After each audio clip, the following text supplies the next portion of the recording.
Hello नमस्कार विद्यार्थियों, आप सभी का हमारे YouTube channel today current information पर स्वागत है। परीक्षा आ चुकी है आपकी और कक्षा 10th के सभी विद्यार्थियों के लिए आज के इस वीडियो के अंदर हम सामाजिक विज्ञान का पहला मॉडल पेपर हल करने जा रहे हैं।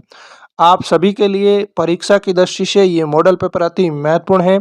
अगर आपको इन मॉडल पेपर भी आप सही ढंग से पढ़कर जाते हो तो निश्चित रूप से आप परीक्षा के अंदर है अच्छे अंक प्राप्त कर सकते हो और पास तो आराम से हो जाओगे।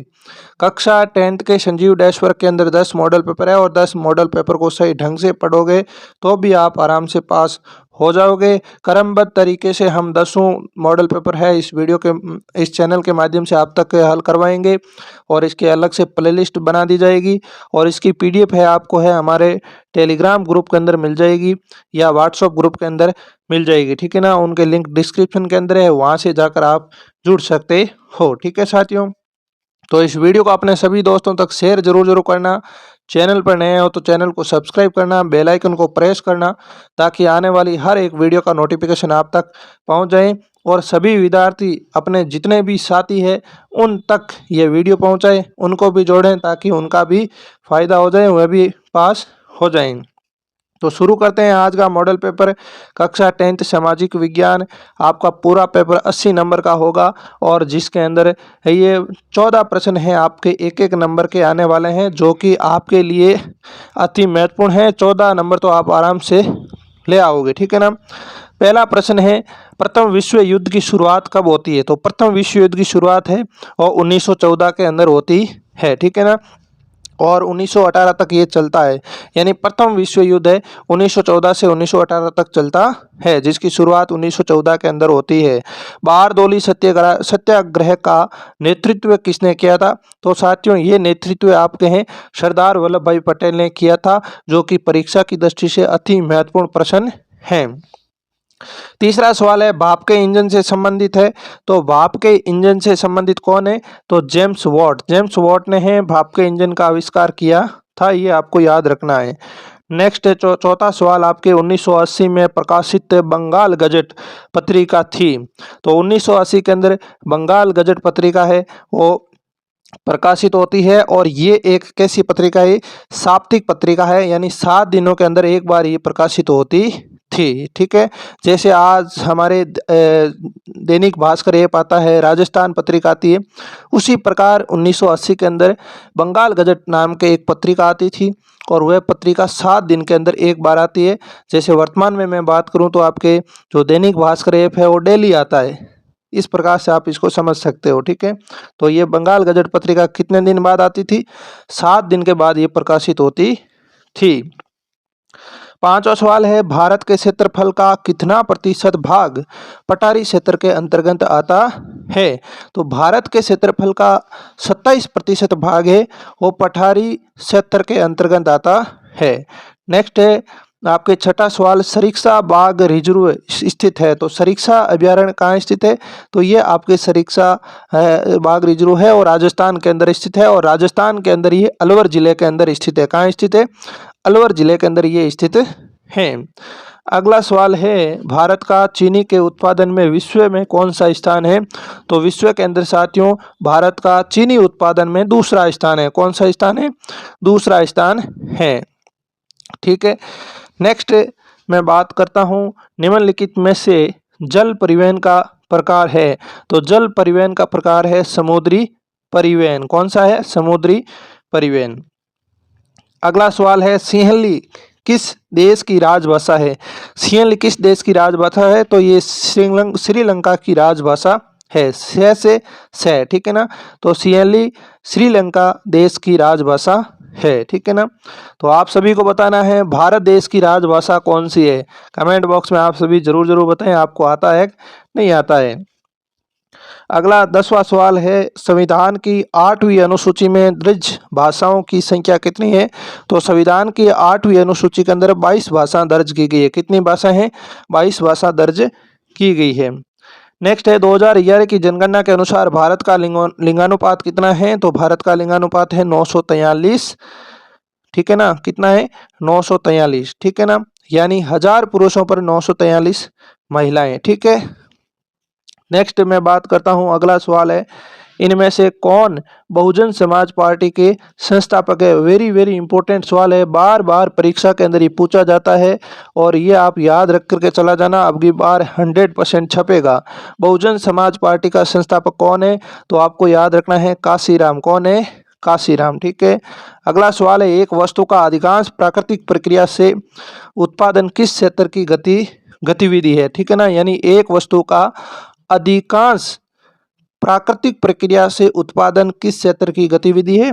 तो ये प्राथमिक क्षेत्र की गतिविधि है। ठीक है ना। नेक्स्ट है, ऋण के औपचारिक स्रोत में शामिल नहीं है। तो ऋण के औपचारिक स्रोतों में शामिल कौन नहीं है? बैंक तो है, सहकारी समितियां भी है, ये साहूकार है, ये नहीं है। ठीक है ना, तो 6 ऑप्शन इसका सही है। और अगला सवाल है हमारा, अंतर्राष्ट्रीय व्यापार से संबंधित नियमों का निर्धारित कौन करता है? तो ये कौन करता है? WTO करता है। WTO का पूरा नाम क्या है? आप जरूर कमेंट बॉक्स में बताइए। ठीक है ना।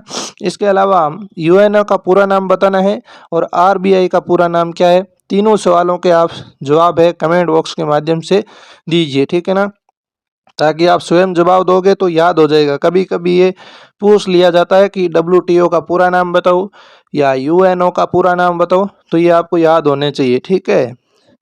दूसरा सवाल आपका रिक्त स्थान की पूर्ति को लेकर आएगा, ये आपको 7 नंबर दिलाएगा। ठीक है ना, तो ये भी आपको 7 और 14 यानी आप पास तो अगर 2 सवाल करते हो तो भी हो जाते हो। पहला है, बंबई में पहली कपड़ा मिल लगी थी, कब लगी थी साथियों? तो 1954 के अंदर है वो बंबई में पहली कपड़ा मिल खोली गई थी। दूसरा सवाल है, गुलामगिरी पुस्तक के लेखक कौन है? बहुत अच्छा सवाल है, एग्जाम में बार बार पूछा जाता है। गुलामगिरी पुस्तक के लेखक कौन है? ज्योतिबा फुले हैं। कौन है? ये आपको याद रख करके जाना है, जो इम्पोर्टेंट बताता हूँ यही सवाल परीक्षा के अंदर आने वाले हैं। तीसरा सवाल है, कच्चा तेल गैर संसाधन है। तो कच्चा तेल है वो कच्चा तेल गैर नवीकरणीय संसाधन है। कैसा है? गैर नवीकरणीय संसाधन है। अगला सवाल है, विभिन्न देशों के बीच परस्पर संबंध और तीव्र एकीकरण की प्रक्रिया क्या कहलाती है? वैश्वीकरण है। तो ये आपका सवाल बहुत इंपॉर्टेंट है। चौथा सवाल, वैश्वीकरण किसे कहते हैं? तो विभिन्न देशों के बीच परस्पर संबंध और तीव्र एकीकरण की प्रक्रिया क्या है? वैश्वीकरण है। अगला है, शिरोमणि अकाली दल का संबंध मुख्यतः किस राज्य से है? तो अकाली दल का संबंध भारत के पंजाब राज्य से संबंध है। किस राज्य से है? पंजाब राज्य से इसका संबंध है। छठा सवाल है, यानी लोकतांत्रिक शासन प्रणाली में अंतिम शक्ति जनता में नियत होती है। जनता में जो अंतिम शक्ति जनता में नियत किस प्रकार की शासन प्रणाली के अंदर होती है? तो आपको जवाब देना है, लोकतांत्रिक शासन प्रणाली में अंतिम शक्ति जनता में नियत होती है। सातवां सवाल है, जवाहरलाल नेहरू गर्व से बांधों को आधुनिक भारत के मंदिर कहा करते थे। बहुत अच्छा सवाल है साथियों। जो भारत के अंदर नदियों पर बांध बने गए हैं, उन बांधों को है वो जवाहरलाल नेहरू क्या कहते थे? भारत के मंदिर कहा कहते थे। ठीक है ना, तो ये आपको याद रखना है। अगला तीसरे सवाल का पहला सवाल पूछा है, बेगार क्या है? ठीक है ना, तो इसका उत्तर है कि बेगार बिना मजदूरी किए काम कराना बेगार, यानी बिना मजदूरी दिए काम कराना क्या कहलाता है? बेगार कहलाता है। अभी तो ऐसा नहीं होता, लेकिन पुराने जमाने के अंदर ऐसा होता था। राजा महाराजा लोग है, ये मजदूरों को बुला लेते थे और काम कराते थे, लेकिन मजदूरी नहीं देते थे। तो इस प्रकार की जो गतिविधियां थी उनको क्या कहते थे? बेगार प्रथा कहा जाता था। दूसरा है, फ्लाई शटल क्या है? तो फ्लाई शटल बुनाई में प्रयोग होने वाला रस्सियों और पुलियों के द्वारा चलने वाला एक यांत्रिक औजार है। तीसरा है, स्पिनिंग जेनी का आविष्कार किसने किया? तो इसका आविष्कार किया है जेम्स हरग्रीव्स। ठीक है ना। नेक्स्ट है चौथा सवाल, भारत के सरकार के विभिन्न अंगों के नाम लिखिए, यानी जो सरकार होती है उस सरकार के कितने अंग होते हैं, नाम लिखिए। तो अच्छा सवाल है, परीक्षा के अंदर पूछा जा सकता है। तो सरकार के 3 अंग होते हैं। ठीक है ना, कौन कौन से? विधायिका, कार्यपालिका और न्यायपालिका। ठीक है ना, याद हो जाएंगे ना, विधायिका, कार्यपालिका और न्यायपालिका। ठीक है ना। अगला है 5वां सवाल, वर्ण व्यवस्था से आप क्या समझते हैं? ठीक है ना। तो कर्म के आधार पर समाज को 4 वर्णों के अंदर बांटा गया है। वर्ण कौन कौन से हैं? ब्राह्मण, क्षत्रिय, वैश्य और शूद्र, ठीक है ना। इन विभाजन व्यवस्था को ही क्या कहा है? वर्ण व्यवस्था कहा है। ये भी परीक्षा की दृष्टि से अच्छा सवाल है, ठीक है ना। अगला सवाल है, राजनीतिक दलों को मान्यता व चुनाव चिन्ह कौन आवंटित करता है? राजस्थान के अंदर हो चाहे भारत के अंदर, जो राजनीतिक दल होते हैं, ये चुनाव है ना, जैसे विधायी का चुनाव होता है, तो इसमें आपने देखा होगा कईयों का चिन्ह कमल होता है, कईयों का हाथ होता है, कईयों का अलमारी होता है। तो ये जो चिन्ह है वो कौन आवंटित करता है?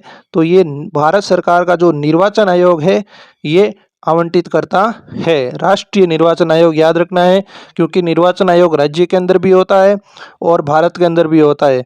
तो इन जो राजनीतिक दलों के अंदर जो मान्यता प्रदान कर चुनाव चिन्ह है वो राष्ट्रीय निर्वाचन आयोग प्रदान करता है, न कि राज्य निर्वाचन आयोग। ये आपको थोड़ा ध्यान रखना है।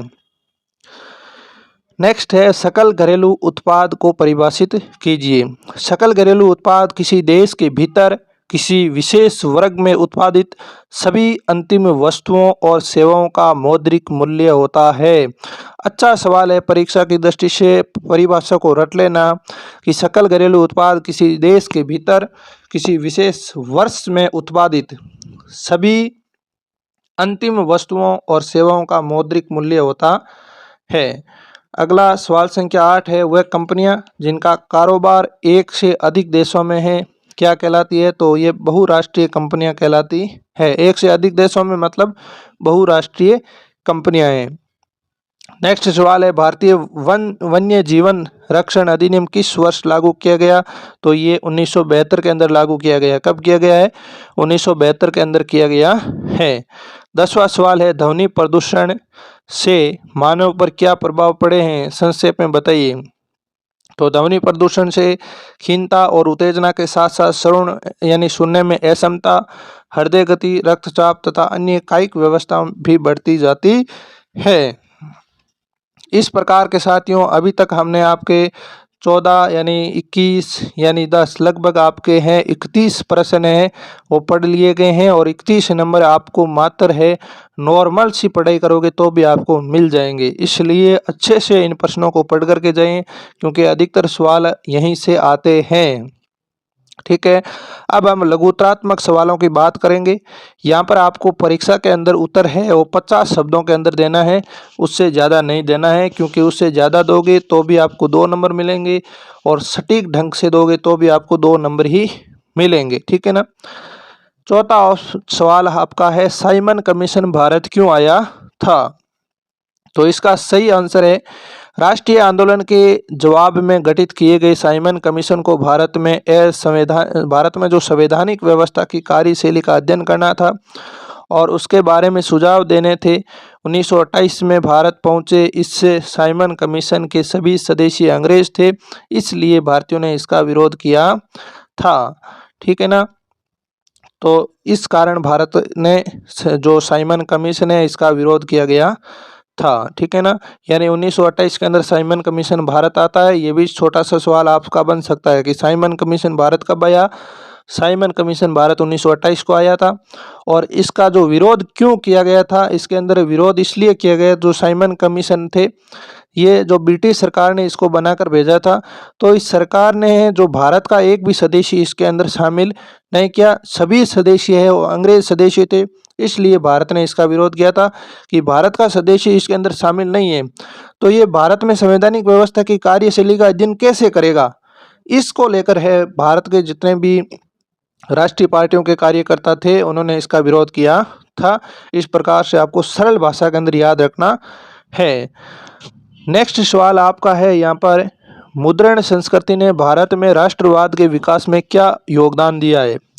मुद्रण संस्कृति ने भारत यानी मुद्रण मतलब आपको छापना, जैसे फोटोकॉपी हो गई, तो ये क्या है? मुद्रण हो गया। भारत में राष्ट्रवाद यानी प्रेम, राष्ट्रवाद शब्द का अर्थ होता है प्रेम, देश प्रेम कह सकते हो आप, ठीक है ना। तो यहाँ पर इससे क्या हुआ है?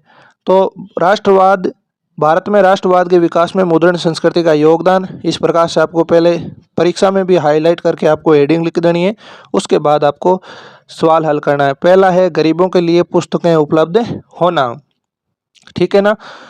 मुद्रण संस्कृति के प्रभाव स्वरूप 19वीं सदी में शहरों में काफ़ी सस्ती किताबें चौक चौराहों पर बेची जाने लगी थी, जिसके चलते गरीब लोग भी बाजार में उन्हें खरीदने में स्थिति आगे थे। ठीक है ना।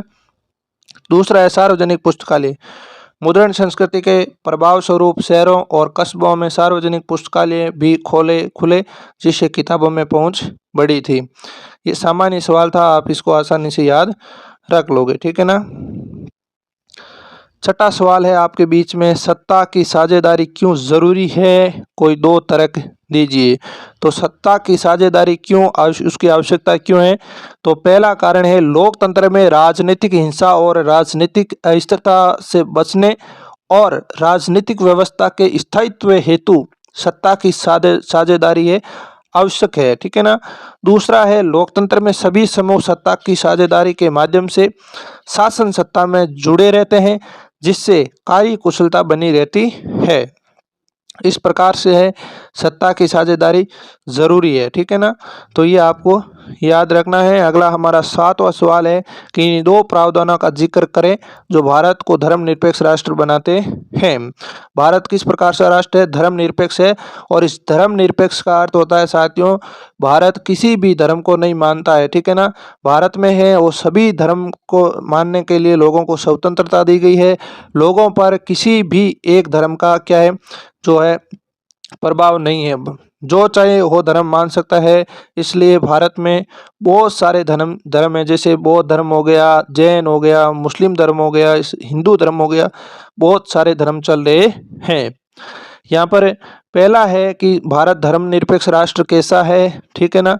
तो भारत राज्य का अपना कोई धर्म नहीं है और संविधान के अनुसार सरकार किसी भी व्यक्ति के साथ धर्म के आधार पर कोई भेदभाव नहीं करेगी। ठीक है ना। और दूसरा है यहाँ पर देश के सभी नागरिकों को कोई भी धर्म अपनाने की स्वतंत्रता दी गई है। नागरिक अपनी इच्छा से किसी भी धर्म को मान सकते हैं और उसका प्रचार कर सकते हैं।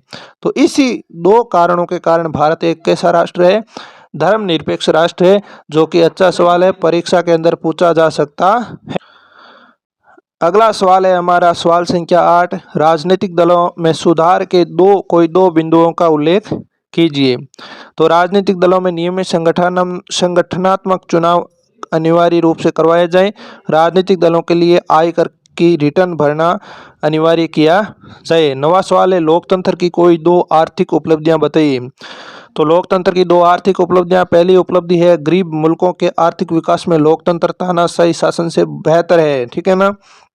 जो गरीब है उनके लिए लोकतंत्र क्या है? तानाशाही शासन से अच्छा है। दूसरा है लोकतंत्र जनता को कोई भी व्यवसाय या पैसा अपनाने का तथा जहां चाहे वहां निवेश करने का अधिकार है।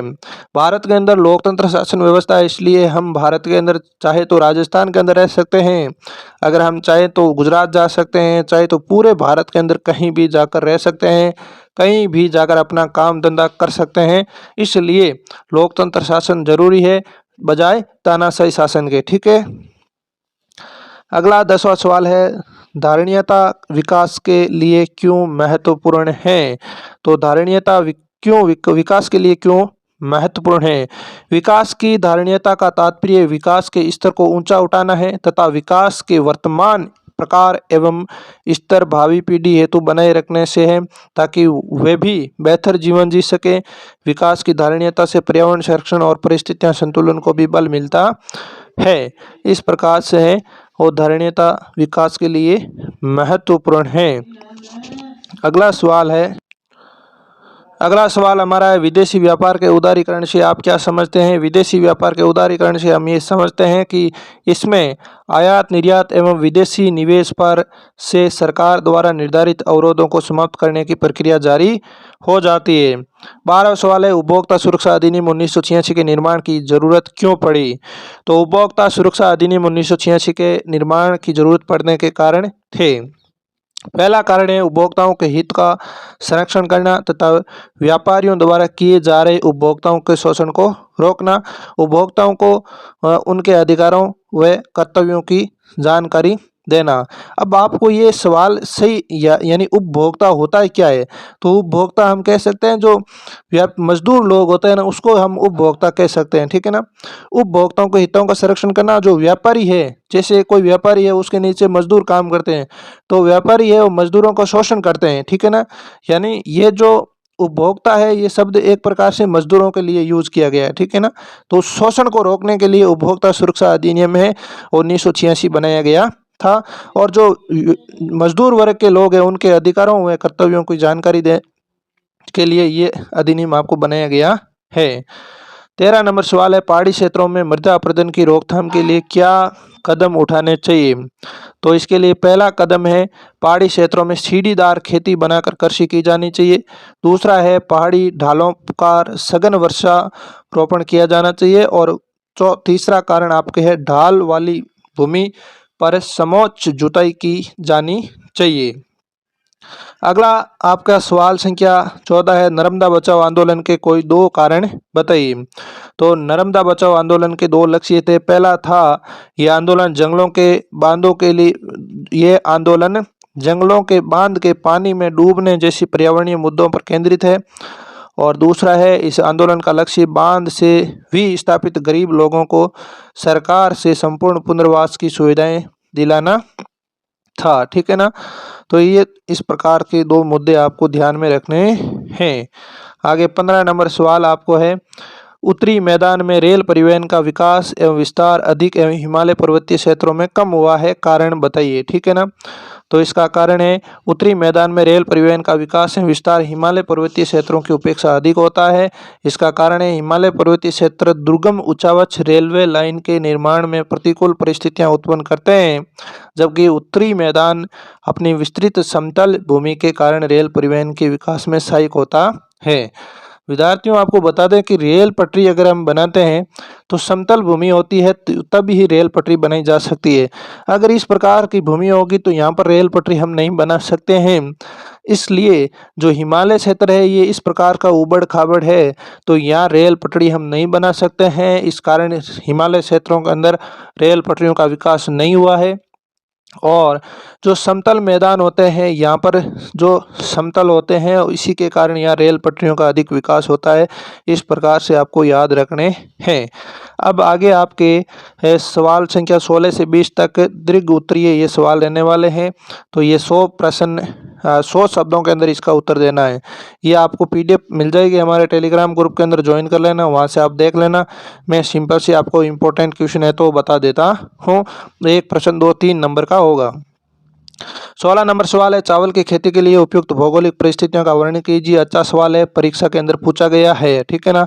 ये सारे सवाल अथवा के अंदर हो गए। गैर जीविका कृषि को समझाते हुए इसकी प्रमुख समस्याओं का बताइए, ठीक है ना। ये सारे प्रश्न आपको पढ़ने हैं। 17 नंबर सवाल है, 1919 में महाबंदी का 1929 की महाबंदी को समझाते हुए इसके दो कारणों का उल्लेख कीजिए। इसके अथवा के अंदर सवाल है, गिरमिटिया प्रथा का अर्थ स्पष्ट करते हुए अध्याय में दिए गए विवरणों के आधार पर उनके हालातों को बारे में बताइए, ठीक है। नेक्स्ट है आपका 18 नंबर सवाल, इंपॉर्टेंट सवाल है साथियों, संघीय व्यवस्था की प्रमुख विशेषताओं का वर्णन कीजिए। वेरी इंपॉर्टेंट सवाल है, जो इंपॉर्टेंट बताता हूँ इनको अच्छी तरीके से याद करना है। 1992 के संविधान संशोधन के पहले और बाद की स्थानीय शासन में महत्वपूर्ण अंतरों को बताइए, ठीक है ना। दोनों प्रश्न इंपॉर्टेंट है, अच्छी तरीके से याद करें जाना है। 19 नंबर सवाल है, बेरोजगारी से क्या अभिप्राय है? बेरोजगारी के दो प्रकारों का उल्लेख कीजिए। सार्वजनिक क्षेत्र और निजी क्षेत्र में अंतर स्पष्ट करें। अब आपका निबंधात्मक सवाल है 20 नंबर का, ये 4 नंबर का आपका सवाल आएगा, ठीक है ना। इसके अंदर ये पहला है, टिप्पणी लिखना है वस्तु विनिमय के दोष और मुद्रा के कार्य। अथवा के अंदर साख से आप क्या समझते हैं? भारत में औपचारिक क्षेत्र में साख की संक्षिप्त व्याख्या कीजिए, ठीक है ना। ये इस प्रकार से आपको याद करना है। 21 नंबर सवाल है, फ्रांसीसी क्रांति के पश्चात फ्रांस में आए बदलावों का विस्तार से वर्णन कीजिए। ब्रिटेन में राष्ट्रवाद के इतिहास में से यूरोप की तुलना में किस प्रकार भिन्न था, वर्णन कीजिए, ठीक है ना। तो ये इस प्रकार से है। आपका कुल 22 सवाल आएंगे और 22वां सवाल आपका रहेगा मानचित्र का, ठीक है ना। इसके अंदर भारत के मानचित्र दर्शाया गया है, जिसमें दोनों अथवा के अंदर जो आपको अच्छा लगे वो आप भर आना, ठीक है ना। यहाँ पर पहला है कौन सा दिया गया, यहाँ पर सिंगोली दिया गया, सिंगरौली, ठीक है ना, सिंगरौली दिया गया है। अब मैं आपको केवल स्थान बताता हूँ, आपको स्टेट बताने हैं, ताकि 10-10 के अंदर अलग अलग बताऊंगा तो आपको स्टेट की स्थिति याद हो जाएगी, ठीक है ना। तो ये सिंगरौली है। अब आपको ये बताना है कि सिंगरौली किस स्टेट के अंदर है, ये कमेंट बॉक्स में बताना है, ठीक है। दूसरा है रानीगंज, यहाँ पर है, तो ये स्टेट कौन सा है इसका नाम बताकर आप कमेंट बॉक्स में लिखें। तीसरा है यहाँ पर सिंगरेनी, सिंगरेनी, ठीक है, तो ये कौन सा स्टेट है, इसके स्टेट का नाम बताएं, ठीक है। नेक्स्ट है नवेली, तो नवेली किस स्टेट के अंदर है, इस स्टेट का नाम लिख करके आप कमेंट बॉक्स में जवाब दीजिए। देखते हैं कौन कौन सत्य बताता है, ताकि इससे आपकी जो स्टेट है उसकी स्थिति आपको याद हो जाए। पहला यहाँ पर दिया है नरोरा, तो नरोरा ये किस स्टेट के अंदर है, यानी किस राज्य के अंदर है, ये आप बताइए।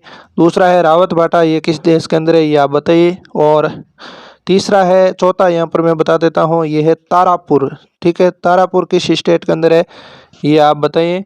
और अगला है आपके एक कलपकम, ये कलपकम किस स्टेट के अंदर है, ये आप बताएं। तो 8 स्टेट है, कुल 8 स्टेट, यानी 8 राज्यों के नाम कौन बताकर है भेजता है, उनको मैं देखता हूँ आपको आता है या नहीं आता है।